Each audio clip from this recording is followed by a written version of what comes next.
All right. So now we're going to go ahead and do the OSINT Summit OSINT Curious panel. We got OSINT so many things. And I am really thrilled to have my colleagues here that, with me from the OSINT Curious Project. For those of you that don't know, the OSINT Curious Project is a nonprofit organization, and our goal is to educate people for free. So when the opportunity came up to do a pretty short panel on using OSINT and answering some of your questions, we jumped at that chance. So right now, what I'd like to do is I'd like to go ahead and toss the mic over to my buddy, Nico, to introduce himself. And then Nico's going to have other people introduce themselves. Nico? Hi, Nico Dekens here, also known as Dutch OSINT guy. And I'm handing the mic over to Ines.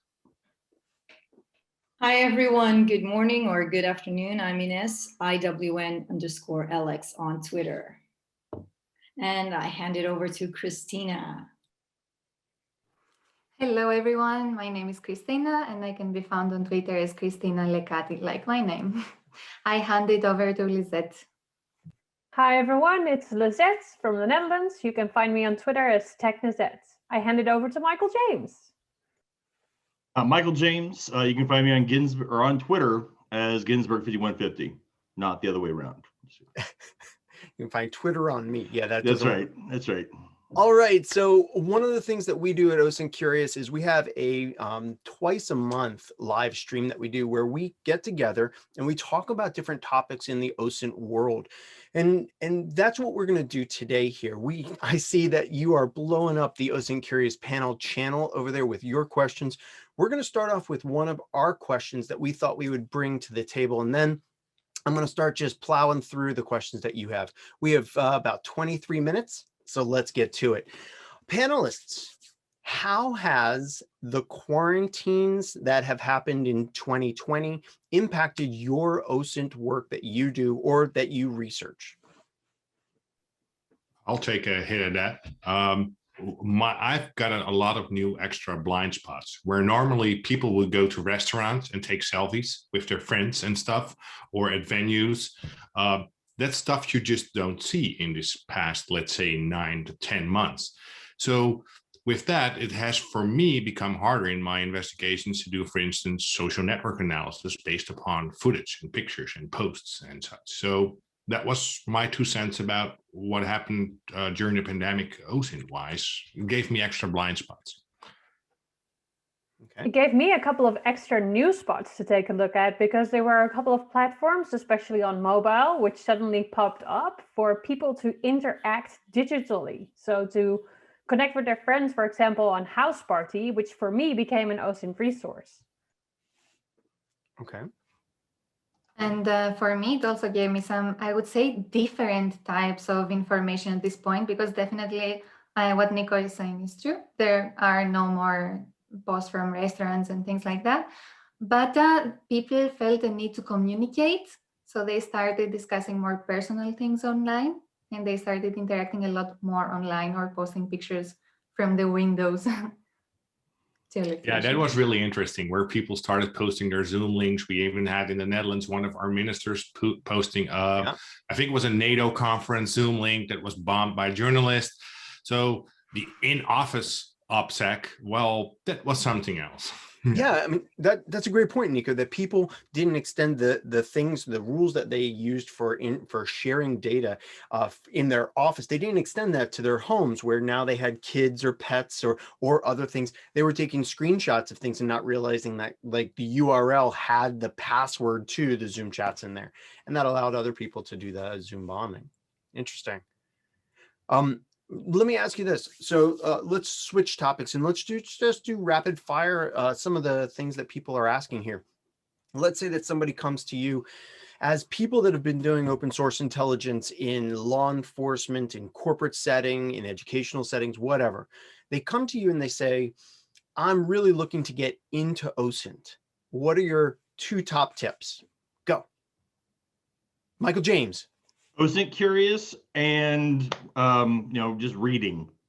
Okay, so visit the osintcurio.us or osintcurious.com site, because we got a lot of free OSINT stuff on there. Yeah, a lot of the 10-minute tips. Depends on. And the second thing I'll actually ask them is like, how do you learn? Is it a visual thing? Is it more in regards to sitting down with a good book and actually pounding out through the processes and stuff like that? Are you more of an interactive type person? There are a lot of things that we can learn from Michael Bozel's books and a lot of other truly brilliant people in the OSINT community who have put out works and stuff. But I'm a visual and an auditory learner myself. So I like videos, I like lectures, I like those things because I retain a lot more of that. So that's what I'll tell people. Okay.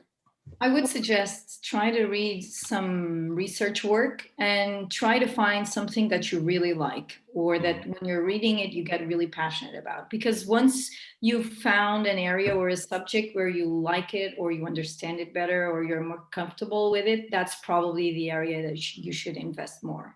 Yeah, if you're motivated to research and to learn things, that drive can really bring you into a lot of different places. Christina. Yeah, and what I would say on top of what the previous panelist said is experiment. If you don't know how to figure out a way, the process of researching and actually figuring out that way makes you better at OSINT, at intelligence analysis. Just play around with it. Yeah, play around with it. And I think one of the things my buddy Nico will say is, and be okay with failing, right? I mean, that is how we learn as people. I don't know, Nico, maybe I threw that in your mouth. Maybe you wouldn't say that, but well, basically you're saying that I'm failing all the time right now. No, but it's true. I learned the most things by failing. Yeah, I learned even though you're failing, it's okay. As long as you're failing upwards, Nico. That's right. He's failing forward. Yeah. Exactly. And Nico, I think we all can learn from your failures. So it works. It works. Yeah. Well, it brought me a long way, basically, because that's what I do. It's trial and error every day. Always listen to Dutch. Always listen to Dutch. If he fails, it doesn't matter because it's a learning experience in and of itself. Yeah. Some people teach us what not to do. What I also like to add is the community itself. What I particularly like with OSINT, if you're starting out and you want to learn, you can just reach out, because for me, this is a community where people are really helpful and kind. Yeah, and I don't see that in all cyber. And even all of us have different skills, and we learn from one another all the time, even in OSINT Curious, within OSINT Curious, but in the community. Yep, and that was actually a point that I think Heather Hunting made yesterday at the end, the closing panel, was that we can learn from each other. Oh no, somebody else, I'm sorry, mentioned it. That we don't have to know everything, but we have to have friends that do know the things that we need. But let's pivot to what Nico was just talking about. The community. We talk about the word community all the time, but the reality is that the community is not really one monolithic thing. There's a community over here of OSINT researchers and over here with OSINT researchers, and there's a lot of different communities. So do you mind sharing what your favorite OSINT community might be? Like your place to go to talk with other people. Okay, well, for me, it would be either OSINT.team or the Searchlight Discord. Those for me are two platforms where I like to basically most of the time lurk and just watch and read and learn.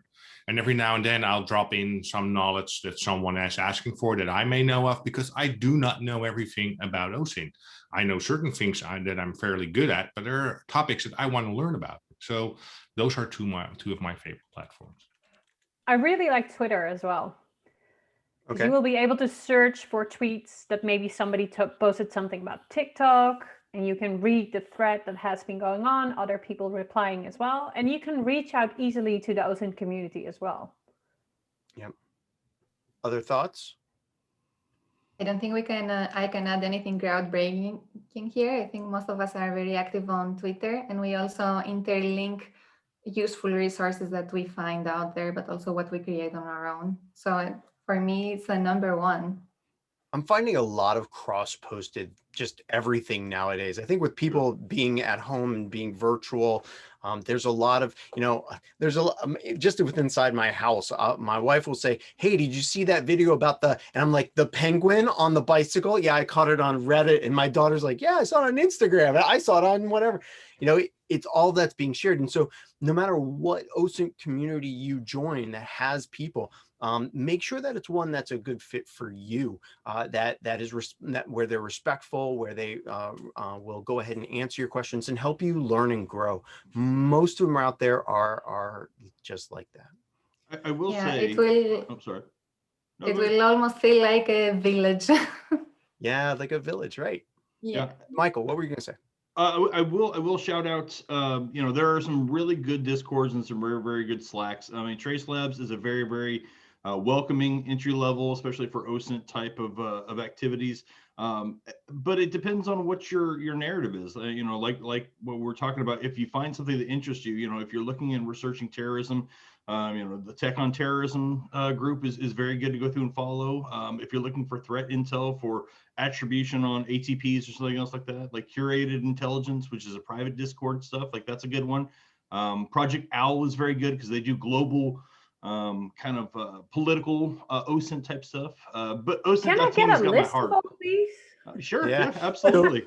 So the SANS staff, while you all are talking about this site or that site, they are rapidly doing OSINT, finding those links. And for those of you that are asking for the links, we're pasting them into the panel-OSINT-Curious channel in the Slack. So take a look over there. And I think maybe we should shift the discussion from resources that are overwhelming our staff to more interesting things. One of the questions that came in was about using things like breach data. Now, in the poll that I sent out earlier to poll the community, one of the questions there was, are you legally and ethically allowed to use breach data in your assessments? And so we'll turn it to you all. You come from different parts of consulting and law enforcement. Can you tell us about breach data and whether you're able to use that stolen data in your work? I love breach data. I use it every single day. I've given talks in regards to breach data and how to go through and enumerate through breach data to go through and get a cleaner view of your subject or your target. If it's on the victim side or if it's on the target side. I know that there's a lot of law enforcement organizations, especially at state and local levels, where they don't adhere to or don't allow for that type of stuff. I know some of the federal level stuff is getting a little bit better on the US side, saying, hey, we're going to use it because blue leaks. We're going to use it because third-party data has been breached about our stuff. There was an organization that had to go through and take mandated coronavirus testing, and unfortunately, some of the police departments didn't give their officers or their sheriffs email addresses. So the email addresses had to come from their own personal stash. So now you have leaked data about a mandatory thing that healthcare workers and police officers had to go through and use, and it ties them back to a direct email account. That's their personal email account. So, a lot of this stuff is trending towards, well, the bad guys are using it. Like, they've got my information. We're going to start using this as well. But I believe in data breach information, however, just, as a resource and as a tooling to go through and to aid our investigation, not to go through and play, password sprayer to go through and try to log into all the things. But there is a single source when you get a data breach or a data leak, whatever, that really helps with OSINT. Thanks, Michael. Yeah, What are other thoughts? What I would like to add to that, for instance, when I was in law enforcement, of course, every now and then you take a look at breach data, but before that, you would need to ask the prosecution officers, can I look at it? Can I download it? And if so, can I use it? So what's the purpose? What's the goal? So there were a lot of rules, which I think is good, especially when you are in government. But my main concern nowadays with breach data is that it has become a market by itself, where we now see that people are purposely offering data sets that are quote unquote somewhat open source intelligence, but basically it's just stolen data that people are trying to use for good or for bad, whatever. But we are basically helping that market, or at least to helping the sellers, the vendors, to get rich, basically based upon stolen data. And that's something that I think the community should give a little bit more concern and thoughts about. Is this something that I want to use? Okay. So Also, with it also depends on disinformation, what you use it for. So if you're using, for example, you have the Iron March dump. If you're using it to understand in your country how many people, for example, are connected to a neo-Nazi forum, and what are they saying, and what are they talking about, and it's completely different than going after, for example, for me as an academic, this would probably be the red line. And afterwards, I wouldn't go and search those emails for who were these people, where do they work, this is their LinkedIn profile. So it depends on also the purpose of your work. Maybe law enforcement did that, but I think if you're just trying to analyze the data and what it tells you, just to understand like trends, if you're doing some research on this information, maybe you're not going any further than actually what the data is giving you. You're not doing like OSINT on the breach data. And I think one of the things that people are asking in our panel chat is, what's the big deal? I mean, if it's released to the internet, what's the big deal on using it or not? And so, I mean, the ethical and legal reasons that come into play. Well, hang on, Michael. I see. There are some significant ones. In some countries, possessing breach data is illegal. So just by accessing that could be wrong. Also, if you're paying another person or another company to gain access to their repository of, well, what amounts to be stolen data. Think about it like this. In my class, I always say, if I stole a laptop from somebody's company and then said, hey, you can pay me to use this stolen laptop to do your OSINT work, you'd be like, oh, heck no. But that's essentially what we're doing with data. Somebody steals data from some company that's not supposed to be public, and then you pay for access to it. There's definitely a legal and ethical issue with that. Michael, go. The only other thing, and this pairs really well with what you're saying in regards to like Inez, saying, hey, we're not doing OSINT on this data breach, which we should be.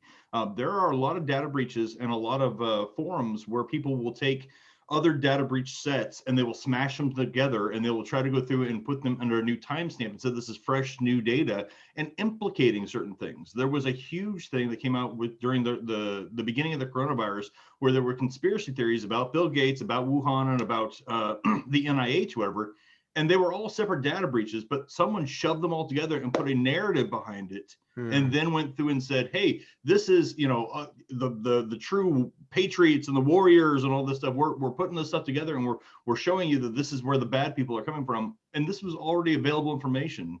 So there is a line that you have to go through and set for yourself and say, I am a third party observer. I understand this, but I need to do my own due diligence. Say, is this available somewhere else? Is there someone pushing this, as a agenda type thing with data breach information? So yeah. Okay. How about if we move to another topic? This is one that I think some of you will have definite input on. So as OSINT researchers, many of the people that we interact with for work are behind the scenes. If you're law enforcement, if you're doing fraud investigations, you are not necessarily out there on your Facebook going, hey, I'm doing fraud investigations. You're staying more in the shadows, and you might also use some pseudonyms for your work and not show pictures of your face or go on recorded conferences, just theoretically. But some of you have moved from that private world of the OSINT researcher, OSINT contractor, whatever, into the more public light. And some of the people in our panel room are asking, well, aren't you concerned about, your personal privacy, your personal protection? How and why did you move from the private world to the public, and has it affected you in your work? Well, I've been in law enforcement for decades, and during my law enforcement time, I did a lot of, let's say, covert stuff, and purposely I chose to, have a barrier. I separated my individual life from the internet. Well, then I met you, Micah, and things changed. I started instructing for SANS, and basically that made it kind of mandatory for me to become a public figure.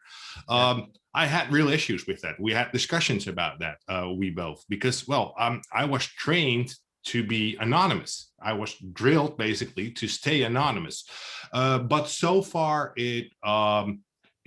I have no issues with it. Yeah, every now and then I get someone in my DM that clearly wants something, sending me a link that's clearly a link that I'm not going to click and all that kind of stuff. But I was trained to do that stuff anyway. So for me, it's not that much of a risk. I'm aware of the risk. I think that's the main thing. Yeah, and it's a deliberate choice to be a little bit more public. It brought me also a lot of new things, because now people see me. I can connect to people. I meet new people. It brought me more than I initially thought. Okay. Lizette, you were going to say something. Yeah, well, I was quite covert for a while as well, because I didn't post out my name anywhere. I was Technizet, and I had this little profile picture of a magnifying glass and not my own face. I still don't have my own face, by the way, but well, not on Twitter. That's right. Here we are using her own face. Yes, and I actually came out of the OSINT closet last year on the same summit, actually. And what actually made me do it was that I contribute to the community, and I see a lot of people reaching out to me because they want to share a source they found and they want me to post it on my website. And I thought I wanted to be more visual for those people, so people would know who I am, and they would be maybe even more comfortable reaching out to me because they know there's an actual person behind it and who she looks like. And that was probably one of the reasons why I stepped into the light. And I totally agree with Nico. I'm aware of the risks. I also get those links I do not want to click on. But it's also bringing me a lot of information, a lot of new contacts, a lot of fun. So yeah, I'm happy I'm in the spotlight now. We're not trying to. So the bad thing about Nico and then Lizette answering that question is it looks like Micah is the outer of OSINT private people, and that's not what we're trying. Yes, yes. That's not what we're trying to get across. I think that both of you had some very challenging decisions to make, whether to associate your names with your identities, with your online personas, and to, make that conscious choice to come out. And it's not the right decision for everybody to make. Christina, Inez, Michael, any thoughts? Christina? I can start. Go, Christina. Yeah, I will hand it over to you after. I never thought I would give talks publicly. I never thought I would be that public about what I know. My whole life, I thought that what I know will remain within my circle. But then I think you have all realized that the criminal networks discuss a lot more and share a lot more information. So this was something that kind of bothered me. And I felt that there should be more knowledge exchange between us, and that we should share what we know with other security professionals. And truly, getting to interact with all of you made it so rewarding, which is why I continue doing it. And of course, you have some very strange cases, trying to figure out where you live, and very personal things in general, but you know the risks, and you try to level up your OPSEC and you move forward. You can't do anything else. Thanks, Inez? Christina. Inez? Yeah, I was saying I used to have this argument in my previous work because I come from also a law enforcement background. And I remember always telling my superiors that I always believe that you are better managing your privacy if you know a little bit about, exposure and social networks than if you actually close yourself in a bubble. So I used to teach people to OSINT themselves so that they could do this. So I think if you know what's there, and if exactly what Lizette, Nico, and Christine, if you know the risks, it probably makes it easier to manage than if you are in a bubble. But I think, as you were saying, Micah, that it's a very personal choice. For me, the other way around was always much harder than actually this way. So it depends on your personality, it depends on your life goals, and it depends on consequences for other people as well. Of course, if there's professional consequences, that you will have to manage that. But from the point that there's none, then you should be fine. I also will note that there's only 2 of us here that are living in the United States. The rest of you live over in the wonderful land of the GDPR, where your data is not, bought and sold by companies and freely available. So me, Micah Hoffman, coming out and saying, hey, let's do OSINT and all. As mentioned in the Slack, a lot of people are asking about, well, how can I protect myself? What are ways that I can remove my data or set tripwires out there? Now, before I ask you all what type of things that you use to monitor your profiles and monitor what people are saying about you. I do just want to mention that we are at the end of this panel right now, but we are at a break. So what I'm going to do is I'm going to keep talking to my colleagues here and bringing in the content that you are sharing in the OSINT panel, in the panel-OSINT-Curious Slack. So if you need to take a 15-minute break, go to it. We're going to keep talking here, and all of the things that we talk about are recorded and will be in your SANS access or Summit access page. All right. So I throw it out to you all. What are things that you have done, just one or two things that you have done to protect your privacy online, or to remove or find out when people remove your data or find out when people are talking about you? It's very simple. I just add noise, as much as noise as I can about myself. What do you mean by noise, Nico? False trails, basically. So there You are got lucky maybe you got people with the same name. Yeah, I've got luck that I've got two people with the same name, and from which two of them also work at law enforcement in the Netherlands and in Belgium, which is my luck. But I also deliberately add fake addresses, phone numbers everywhere, just because I know it's so hard to delete yourself from the internet. So my choice is to add noise. Okay, add noise. Michael, you were going to say something. Yeah, I was going to mimic a lot of what Nico was saying. You know, I used to, or for the last 4 years, whatever, my Twitter handle is Ginsberg 5150, but my name display was Frank Castle, which is, you know, the real name of the Punisher and all that.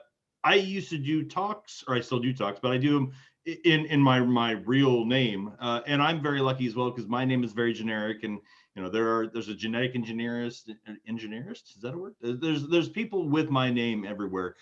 That used to be one of my tripwires, is if someone DM me on Twitter or try to go through and contact me, that if they said, "Hey Frank," and it's like, well, that you obviously are just coming from one source.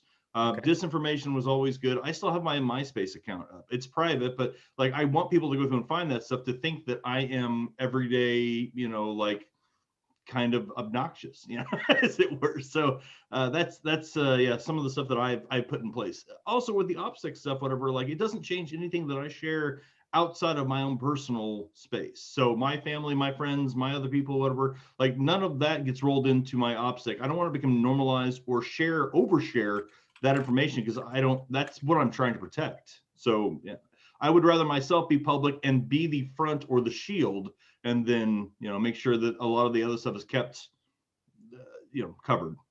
Okay. Thank you, Michael. Ladies, and what do you do to monitor what's out there about yourselves? You don't Noise, have to spare. like Nico does. So Okay, so noise, generating disinformation.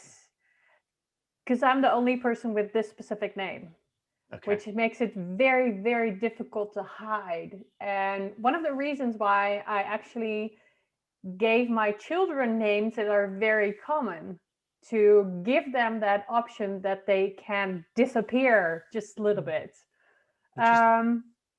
Sorry? I was going to say, interesting that you have given the gift of privacy to your children. Yes. by essentially naming them something that's not Lizette Abercrombie's They're kids. John and Jane Doe. Oh, Nico, almost you can't like a John them. and Jane Doe, yes. Because I thought then they can choose how unique or public they want to be, and if they want to be disappearing, they're free to do so, because there are multiple people with that same name in the Netherlands and outside of the Netherlands. Okay. So, but that's for my kids. And for me personally, I try to keep an eye on what is published about me via, for example, Google Alerts. Okay, Google Alerts. Just seeing if there's any personal information of me being indexed by Google. Of course, watching out if my email gets leaked anywhere via websites like Have I Been Pwned. I think that's about it.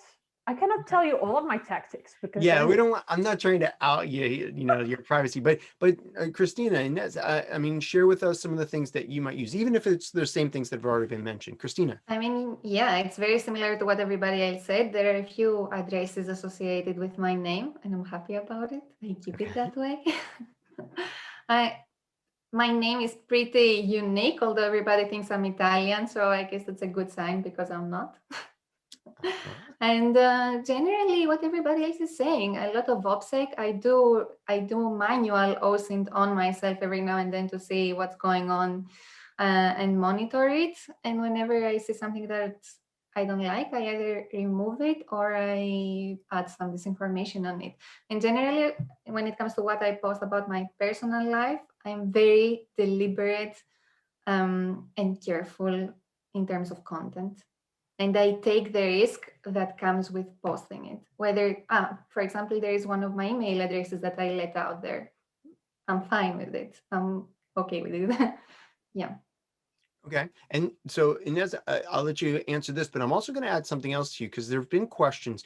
You mentioned something about you recommending doing OSINT on yourself, right? To your students, you said that you recommend that do that. So some people have asked, is there a risk to doing that, to doing all the searches? Because we know that Google and some other search engines will go ahead and raise up some of the results that are more frequently clicked on. So if people are clicking on those, then they're becoming more popular, which means it's going to be more prominent.